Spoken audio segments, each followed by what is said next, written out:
My name's Erin Norton. I'm the director of the Midwest Grape and Wine Industry Institute.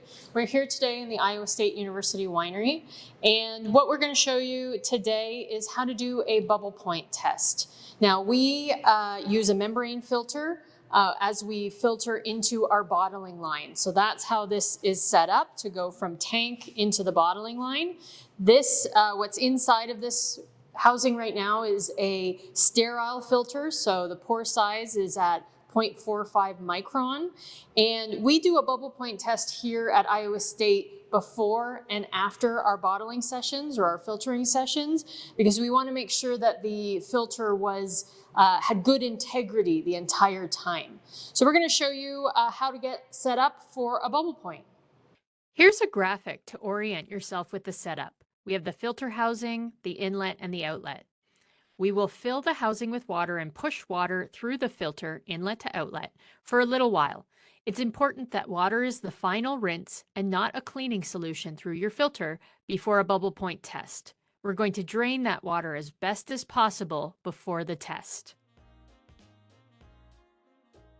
For a bubble point test, we're going to connect a gas cylinder to the inlet. It's important to note that this gas must be nitrogen or compressed air. Do not use CO2 for a bubble point test. We're going to push this gas through the filter and observing both a tube attached to the outlet and the inlet gauge that will show an increase in pressure as pressure is increased from the gas cylinder.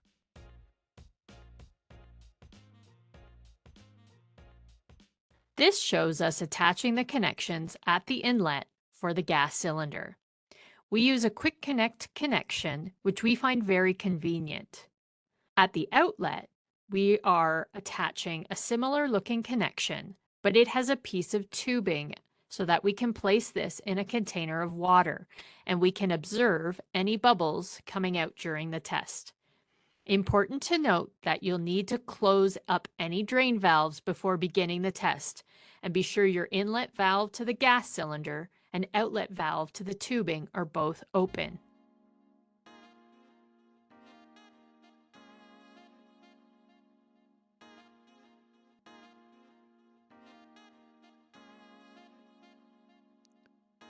You'll begin the bubble point test by opening your gas cylinder and slowly increasing your gas flow. You may see some water flow out of the outlet tube or some random bubbles.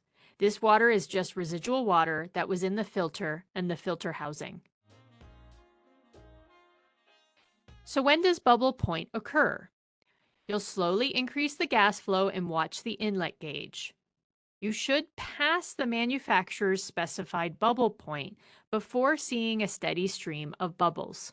There should be no activity on the outlet gauge.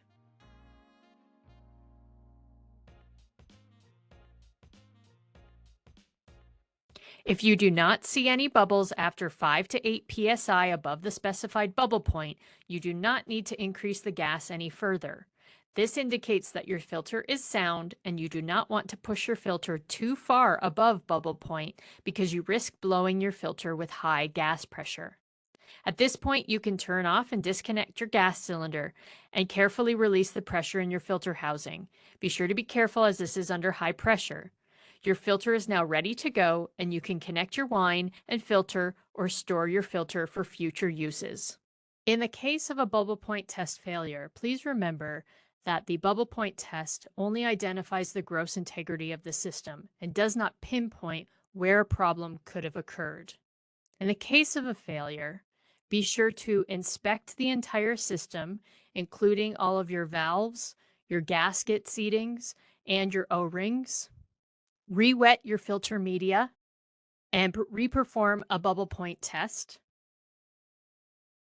Reasons for a potential bubble point test failure include insufficient wetting of the membrane, incorrect seating of the membrane within the housing, damaged O-rings, or valves that are not properly closed or gaskets that are not seated properly.